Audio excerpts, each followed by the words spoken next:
My main concern, and I feel it would be, but my main concern is that all the permits are met and checked and done in appropriate manner, appropriate order. As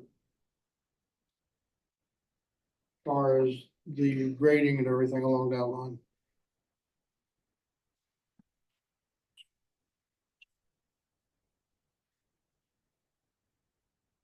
Jenny? Well, I'm gonna go along with what Pat and Ted said. I mean, I understand the neighbors' concerns. I mean, it would be everybody's concern. But we aren't on the zoning board and we didn't make the laws. We have to follow the stipulations that they give us. And if plays following those rules, we can try and help make it prettier or less of a nuisance, but we can't necessarily.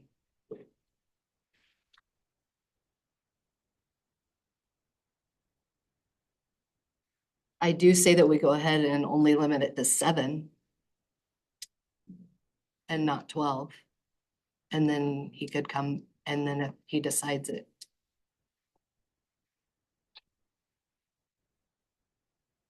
He wants to add more, he would have to come back, but he'd start with 7. It's Ron Dorr here and, yeah. You can start putting 7 more pads or 6 more pads on top of the drain field. That's approved. Is that what's gonna happen? Like the big chunks of concrete that were buried down there, run into those eventually. Why Believe me, were I those appreciate your time. Like I said, this board's only, we don't know about the ground. We don't know what's underneath it. That's gonna be the grading plan, engineering, the DNR and I the understand environmental that. people. So, but the You gotta be convinced that you're trying to shove this through tonight. Instead of, member that cannot be here suggested the table. Did that fall on your deaf ears also? You have to realize the zoning commission sets up what we, this is what It's okay. the zoning. It's okay. Heather, are you still interested in tabling this? Yes, I am. I think we should. It's getting a little rude in the room, I feel.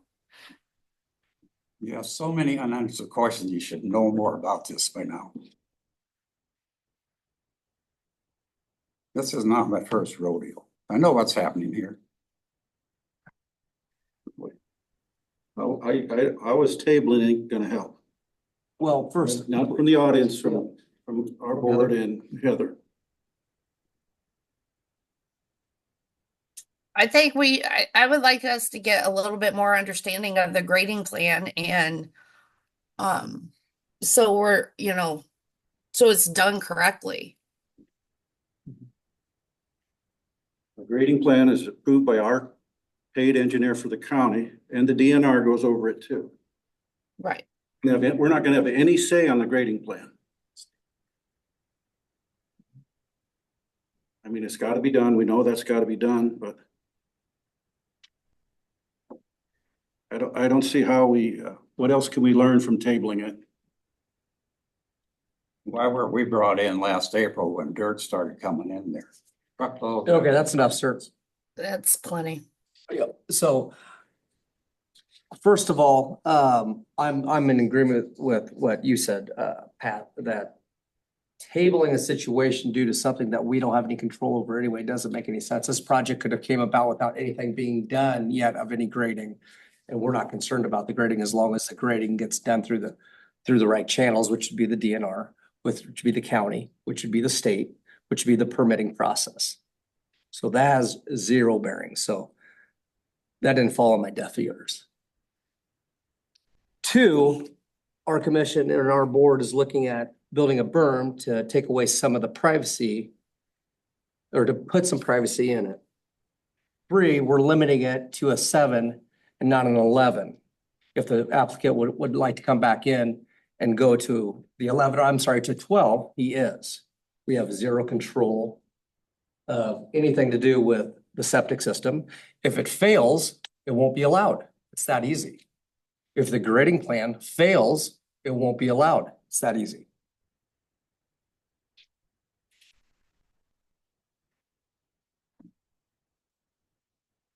I think we're agreed on some type of screening, but I don't think we have to tell them exactly we have to do a berm. I mean, it could be a berm, it could be a fence, it could be landscape screening. Because we're looking at helping the neighbors out that are around there that they don't have to look at campers, I guess. Is that what we want to do the screening for? Yep, it's a landscape screening. There's different ways of doing it through the county. Well, it's what you exactly said, a fence, Yeah, berms, I don't- or a landscape berm. Landscape berm is probably the most costly, but I think it also is the most appropriate in this application. I think it does two things. It creates and diverts water to where there won't be any question. It almost acts as a terrace as long as there's an outlet. If that outlet takes a tile line to run another 50 feet, well, then it's gonna take an outlet to do it. It's not that big of a surface area. I don't know where the water's coming down through the other piece either, but that is done through the grading.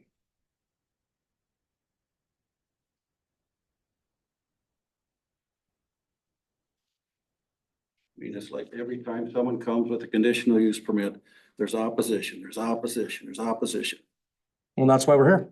you know? I mean, but when you live in the country, on the other side of that fence, that's someone else's property and they have the right to do what they want to do within limits. We got neighbors, I live in the country, that shoot their guns all the time. Drives my wife crazy. Hey, it's their property. It's legal. Is the road, the interior road concrete or gravel? Gravel. I would say the interior road it'd be nice to keep the dust suppression down on the interior road of that. You're talking about the dust control? On the dust suppression of the gravel road on the interior. No, We can't do the dust control on that county road. We're on the parcel only. but what about houses because of the traffic? A person could ask the applicant and have them consider it. That's what I'm doing. We can't put a condition on something that doesn't concern us. It's not part of the property. Yep, we can't put a condition on the road. Blake could build a house there and sell it to somebody with 13 kids. That all have cars. And they could be driving up and down. I would say there'd be, the way I look at it, if this is a successful piece, and if there's a lot of complaints, it won't be able to achieve getting to the 12 units, because when we come back, we'll hear about the problems that it would have caused the neighbors, or if there was sufficient evidence on any of the items besides the personal views of it. So I think it's gonna be in his best interest to keep it clean. It's gonna be his best interest if 40 cars are driving up and down it every 2 hours to do something to keep the neighbors in. That's why I said it'd be a consideration that I think he could do. I mean, that is one of the benefits of the process that we're going through now. The conditional use piece of it is, I mean, it's just that, you know, a year from now, if it's not working, a number of complaints get brought into it, it gets brought back before the zoning, the board of adjustment, and that conditional use permit gets revoked. So with all the conditional uses that we do, that's why very rarely do you see any of them come back to the zoning board of adjustment, because those property owners do their due diligence and best that they can to make sure that they're minimizing those impacts to it. But the conditions that you all set forth directed in that manner. It's 3 foot of fall in between the two campers, 6 foot or 2 foot. Campers 11 foot tall.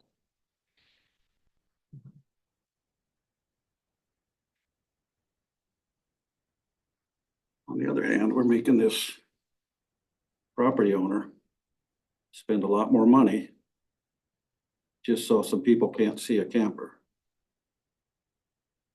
Does he want to put his business in there or does he not? I'm sorry. If he wants to put his business in there, he should try to comply with the people living around it, and make it as least invasive as possible. Okay. You know, the zoning book's not perfect. We understand that there's ways to get around things or ways that they are, but they're in there and that's how it is. And it's why they come up every 2 years, 5 years, 7 years for people to voice their opinions on those things.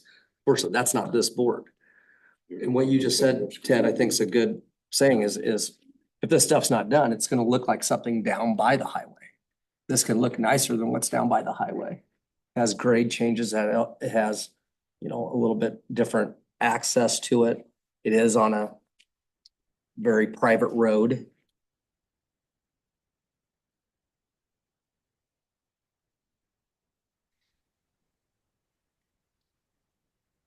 We do appreciate you making those considerations. Hey, Corey, Yeah, I'll let one more go ahead. Who, yeah. or a tornado shelter. It's not something, that's not something required for probably a non-permanent campground, or is it a tornado shelter? No, I mean, it really kind of come back down to his insurance purposes on that. They're not getting it. Obviously, we realize the severe weather impacts, and that's why we do as much as we can with fire and EMS. Part of the process also is he's gonna have the or emergency people management people look at this property. It's probably gonna have the right ingress, egress. Those are all conditions that we had Yep, listed out. those are the same conditions. Excuse me. How many acres is he talking about is over? I think it was 6 or 7 acres and building on 3. Is that right, Clay? Or Roughly, yeah, rough numbers. I think when I talked to the DNR, I think there's 3.5-ish on there. and currently they're tucked in. Yeah, they're tucked in. Well, once again, what I'm saying is what we're able to control is how it looks, making sure that he gets the correct permits to do what he's doing. They don't meet the correct criteria, it will not be allowed. Not because of the board, because it doesn't meet the criteria. I think for conditions we can set, I like the berm. I like it on the west end and on the south end. To a, I'd call it a, I don't know if it's there's not a scale on here that I can, 20 feet. I don't know, maybe 600 feet and 500 feet. 240 on the west side, Corey. I measured it on Google. Oh, it's Maps. 240 feet. Up on that west side. So you have a 240-foot lineal berm here. Yeah, and I'd say if you, in my eyes, 240 lineal feet of berm here doesn't take you all the way. It takes you probably 3/4 of the way. This has a narrowed access. You'll see the top of the campers. I think it's something that can be designed with the soil that's on site. Looking at the cost savings. Pat. Grading to make sure the grading's not interfering with causing anybody any issues if it's the next door neighbor or somebody down the road, 300 feet. And then putting, my personal thing would be some type of a con color type tree on there that it's, has leaves on it all years or branches on it all year. We're talking a berm and trees. Yeah, the berm is gonna carry the trees. The berm's not very costly at all. It's the trees. Clay, do you have any problem doing a berm with trees on there? No, and Mike, actually, we're gonna get through this process first, but they're working as, what do you call that when it's a finished drawing? The grading plan, or just the As landscape as plan? completed, yeah, Oh. with landscape. So they're actually working, I gave them the okay last week to put like trees, big trees, and have that for when we do all the rest of permits, so everything's done. And we had a plan of doing a windbreak on the south or on the west side. And then we're gonna run the windbreak, some partial trees in between where the county trees hadn't to fill from the highway, because people don't look at the highway either, So we did have some landscaping in mind that I didn't have a chance to bring because it wasn't done tonight, but didn't want to get the cart in front of the horse either. So landscape conceptual. What I'd suggest to the board on this is that Mills County zoning ordinance, section 6 does have landscaping and screening standards. And that, the condition be added to it that the site on that west and south side, it sounds like he's talking about the north side as well too, be in compliance with the landscaping and screening standards of section 6. And as far as pets on a leash, isn't that something the owner of the property he can handle. I mean, if there's a complaint, they complain to the owner. Then could he put that, the owner of the property, he could put that condition on that all pets have to be on a leash? I mean, is that something we need to put in our conditions? Got a little bit in the weeds last time on the last campground that we did where the board did say, you know, no pets on there, but that was something that the owners of that site had already agreed to on there. One other thing that was added that we haven't talked about tonight too would be, you know, are there quiet hours on this site, or do you not want to do quiet hours this time on this one? Do you remember what our quiet hours were on the last one? I'd have to go. Oh, that's right. We do. Oh, yeah. It was like 10 to 7. 9. 10 to 9. And I suggested the pets thing because that's a standard with like all state campgrounds, and considering the fact that there is livestock in the area. So what is that standard, Heather? Pets on a leash? 6-foot leash. Okay, that's it then. All pets must be on a leash 6-foot leash. and not left Can't on. be not less than 6-foot leash, or not more than 6-foot leash. It's like we're trying to micromanage. too. I think we are too. It does, I mean, You're- that's. Are you wanting, are pets on your site, Clay? Is that a big deal or not? I don't think so. I mean, so we have a rule at my other campground. Some of these things have been talked about that, and again, I don't know. But we don't allow unleashed pets. We don't allow dogs to be on other people's lots. I've kicked people out for having dogs loose at my other campground. We don't have ATVs, UTVs at the other campground. That's a rule. So some of those types of concerns we already have in our previous leases, and it's worked great. We've had a lot less problems. So I don't have any problem with rules for pets. Obviously, I'm assuming unattended's outside, Heather, because I mean, some people are gonna have little dogs that they have inside. So I mean, that's an outside thing, right? My question was, what about no outside pets? Yeah, they don't need to have pets out running around. Everything would I be just- I'm inside when they're looking- gone and. But yeah, well, and Clay, now you're hitting on something that would probably we could have ended a lot of conversation. Like, do you have standard rules for your other campgrounds that you would absolutely apply to this one? Probably more, actually. Okay. Yeah, we do have some standards. This is probably a little more stringent though, because people are gonna be living there. Things that has worked out at the river that we've learned, less stuff at the river has been mandated.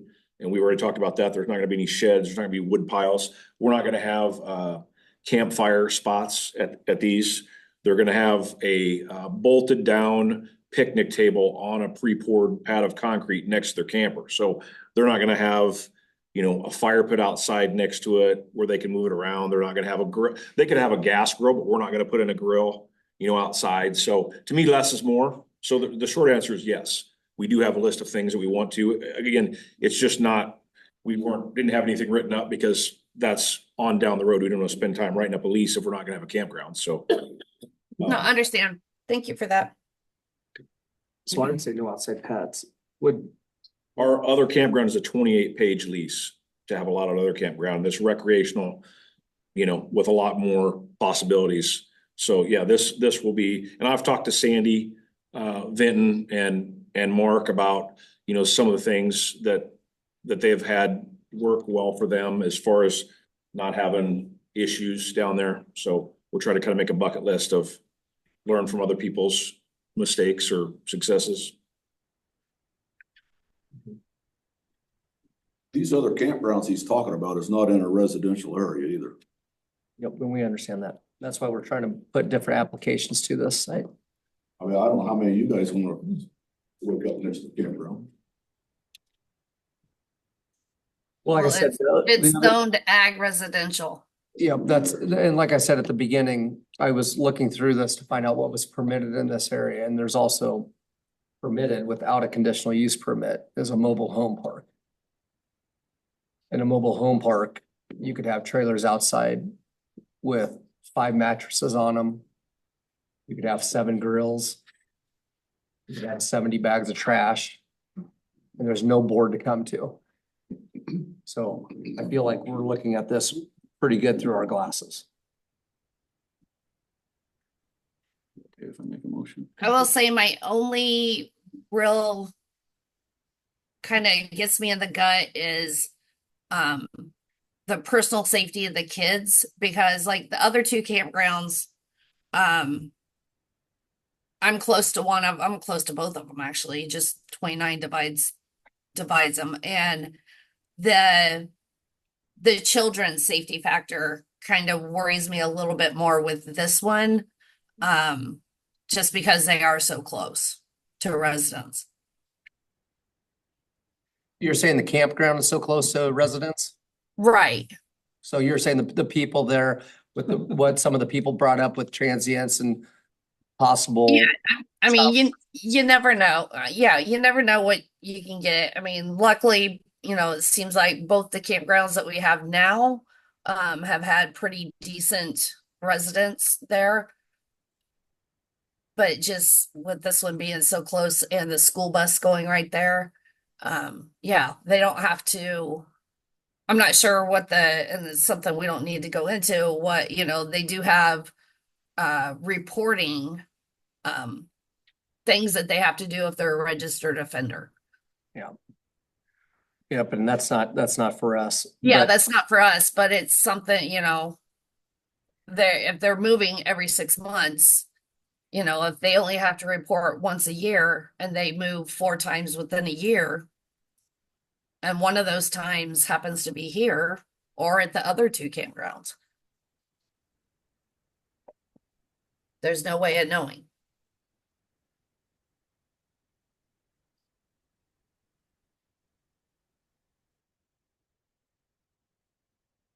Before you make a motion, did you get, when he said in compliance with the landscape, did you get all that? And is the county liable if the kids from this campground get hurt on that bridge? County requirements for landscape screening.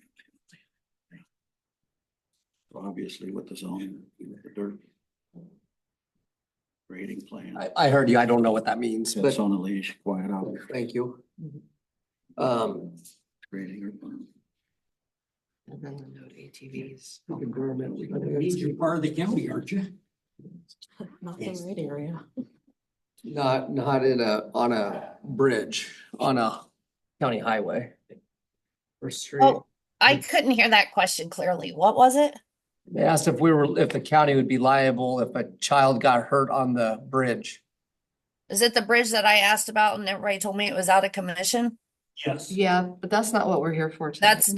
That's a moot point. I don't know. Corey, can I ask one question? Sure, Dave.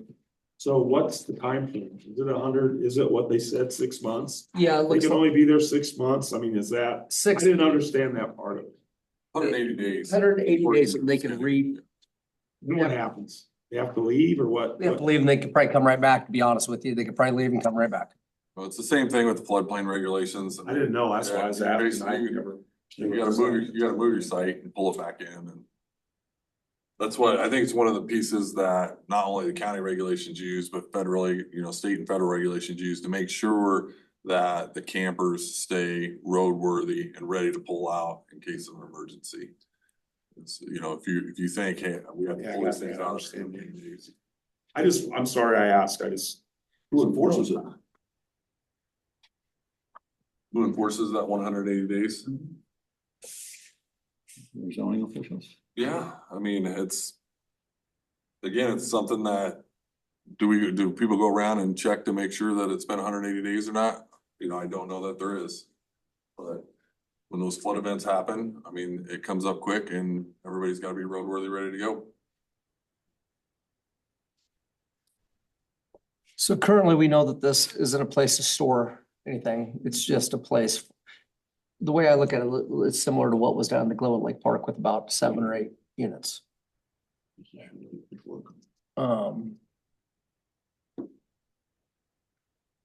I think we can control the screening to the west and to the south. Sounds like he already has plans possibly for some type of a landscape conceptuals on the north. We can control the dust on site itself with some type of a calcium chloride or soybean oil or something, whatever dust suppression applicant would want to use.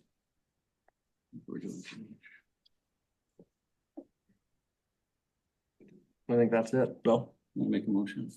Scott's got a motion. I make a motion to approve the application with the following conditions. Number one, a grading permit is acquired. And 1 through 6 are the ones that our zoning official, Matt, recommends. The applicant shall submit a site plan. The applicant shall secure a state permit for the electrical work. The applicant shall work with Mills County Environmental Health to obtain a permit for septic and well. The applicant will give a tour to the fire department before the site opens each year and provide information to the building and zoning department. Parking established, all weather surface and meet accessibility requirements. Sites limited to 7. Number 8, pets should always be on a leash. Number 9, quiet hours are from 9 PM till 7 AM. And then a landscaping berm according to our county requirements on the west and south property lines. Do we need to add no campfires, or was he just gonna do that and we're gonna go with him? Well, kind of. Okay. And I'll even put the condition, no UTVs or ATVs. I don't know that we need to do that, but Well, I think that's important. I think the no ATVs, UTVs, that's going down, zipping down to the EJ. if they're allowed, how can we tell them not? But I don't know. I think we're micromanaging too much, but. That was a very long. That'd be 9 conditions. So the only thing that was different from what I was talking earlier was no outdoor pets. Are you saying pets? And pets on a leash. Pets outside are required on a leash. I don't know. Does our county got anything on that? No. What I'm looking at is a pet sitting strapped to a camper while the person's at work for 5 hours, 6 hours, 8 hours. I You would can say say that pets are tied outside. Yeah, pets on a 6-foot leash and not left unattended. Unattended, yeah. Pets on a leash and not left unattended. Condition number 8.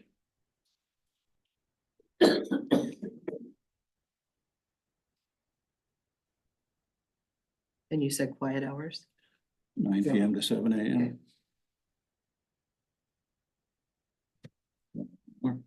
No, I think I'm good with that. We have a motion on the table with the conditions, 8 or 9 conditions. I think we got 10.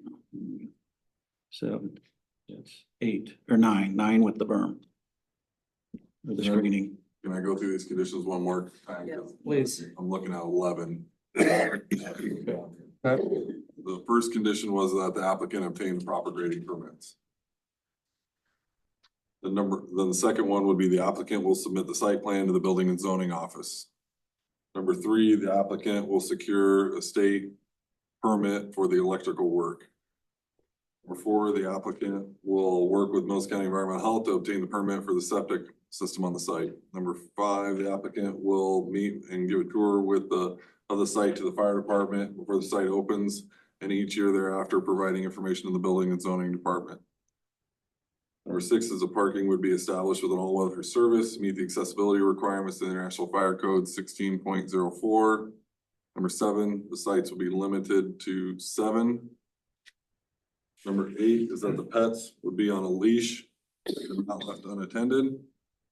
Number 9 is the quiet hours of 10 to 9. Number 10 is the landscaping berm to the south and to the west to be constructed in accordance with section 6 of the Mills County zoning ordinance. And then number 11 is the no UTVs, ATVs. Thank you, Matt. No, thank you. So we have a motion by Pat. I'll second it. We have a second from Jenny.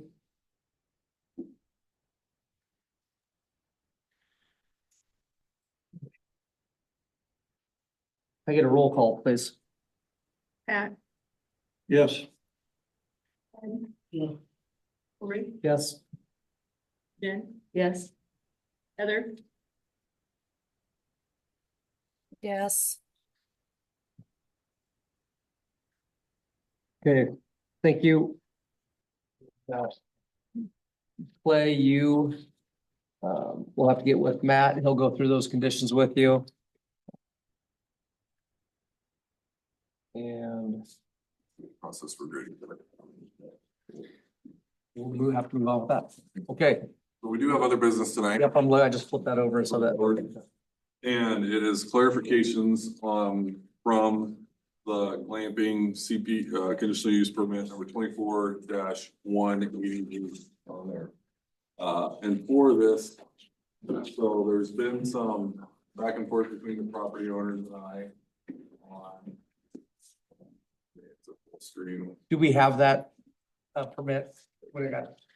Do we have a copy of that now? I can go get you one. No, that's okay. Well, I just was curious if it was in this paperwork or not. No, I did not put it there.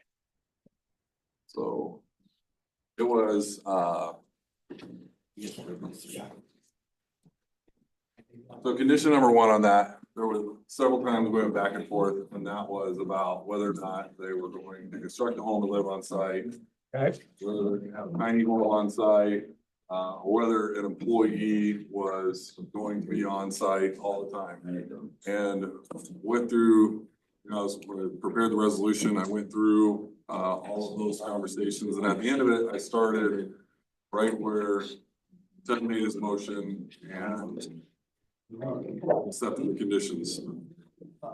So in reviewing this, there was discussion where we started listing out the conditions at 107. And so for just a clarification between the property owners and us, I said, you know what, let's send it back, we'll send it back to the board and we will allow you all to review this thing. And then you can say, this is what condition number one is for that site, okay?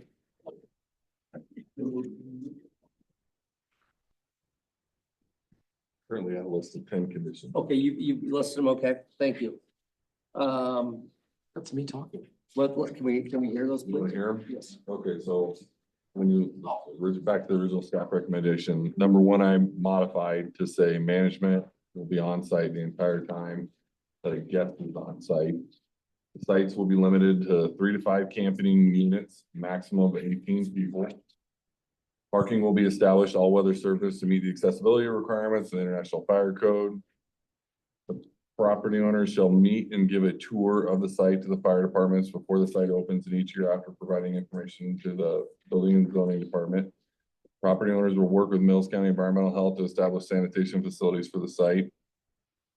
We have the established quiet hours for the site from 10 PM to 9 AM. Sticking with number 7 on special events such as wedding, parties, other stargazing events, etc., would require an additional conditional use permit.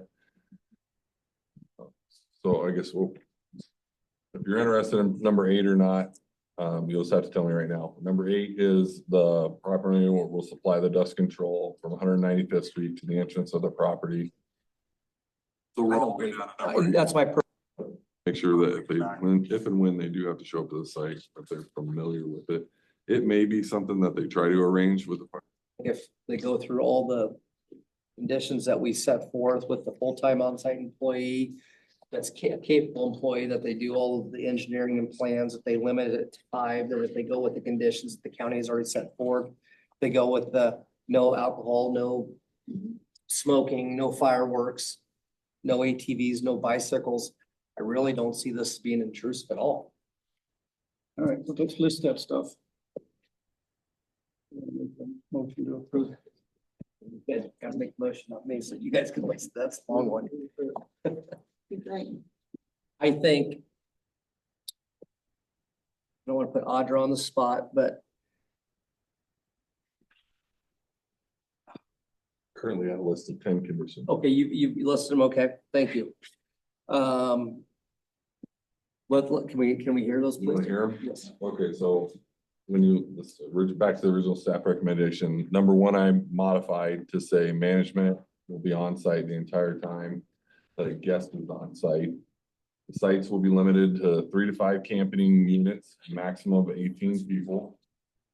Parking will be established, all weather surface to meet the. So with the resolution prepared, the condition that I put on there is number one, is that the property owners will construct a home and live on site. All right, in here, it says that when I listed out the condition, it's management will be on site the entire time a person is here. If that is the way that the board wants that condition number one to be listed as, then that's what we'll change the resolution to and send it back to the Traegers. Management, not the triggers. It could be either or. Right, as you stated in there earlier, capable employee. That's the way I'd like. That's what I like myself. I mean, I don't think you have to, if it's a capable person running the. But they'll live there?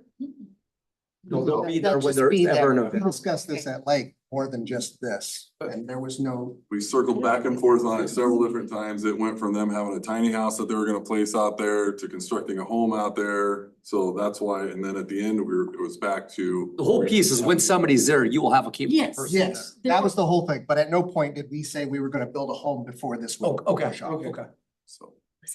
And that's our main sticking point with this right now. Cause it's about a $300,000 one. Problem, yeah, no, I understand. Ish. Yeah, no, I understand. No, I would say, I would say, I don't think it was our intention to put a stipulation on it where they would have to build a house or live on site all the time. They have to have a capable person on site anytime they have any type of event. Right, Yes. because the other type situation, I mean, I know they're not glamping, but still, they don't have somebody in a built home. No, if Correct? that was. That's the thing we heard with the proposal we just heard. At no point did anybody bring up anything, say, the entire time anybody. I'm sure, thank you for coming. I think it's just an error. I mean, did any of us have that intention? That was the main concern, was to have somebody there. When they were having anything at all? Yeah, Yeah. absolutely. Didn't matter if you had one person there. Sure, and that's what we stated. If there's one Exactly. person there, there's one employee there to manage. I think we even talked about the fact that it would be gated if nobody was there. The gate- Yes, we plan on putting up a gate. Because we don't want anybody going up and, Just wandering. trespassing as much as you can prevent that. So the board's in agreement then, that's what we'll change the resolution to, is that they will have an employee on site for the entire time that they have campers on site.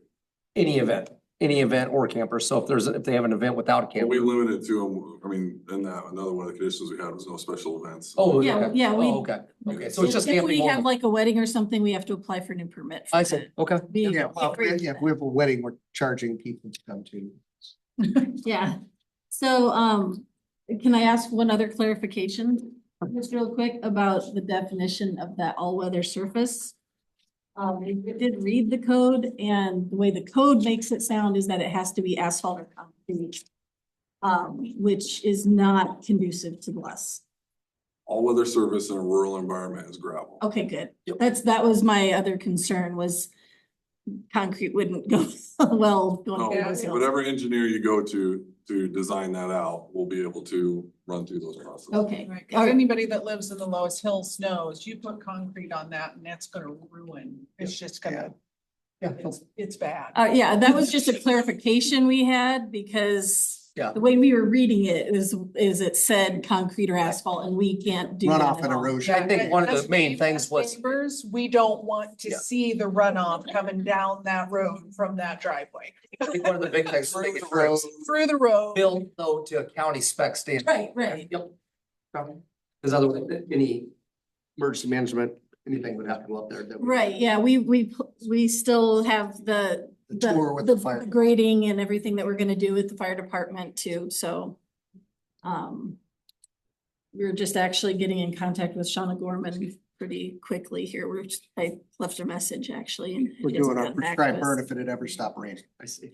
Yeah. Well, the rain's But we're good. glad that it's raining. Well, yes. So I think that's fine. So. Okay, that's we- all. We need to vote on that. No, I just needed to know that the board's in agreement. So the board's all in agreement with that. Very good. Within that. Is there a motion to approve? Oh, No, go ahead. is there a motion to approve? No offense, man, but I wish. Room what? Sorry. Yeah, I figured some crap that you guys didn't have people. Oh, He did last time. Because that was so easy. I just kind of learned to. Have a good night. Yeah, 8:30 was ours too. Yeah. Yeah. The first time I. Well, they had the whole. What's that, this? Down the Yeah, road. she one voted no. controlled death. Heather must have had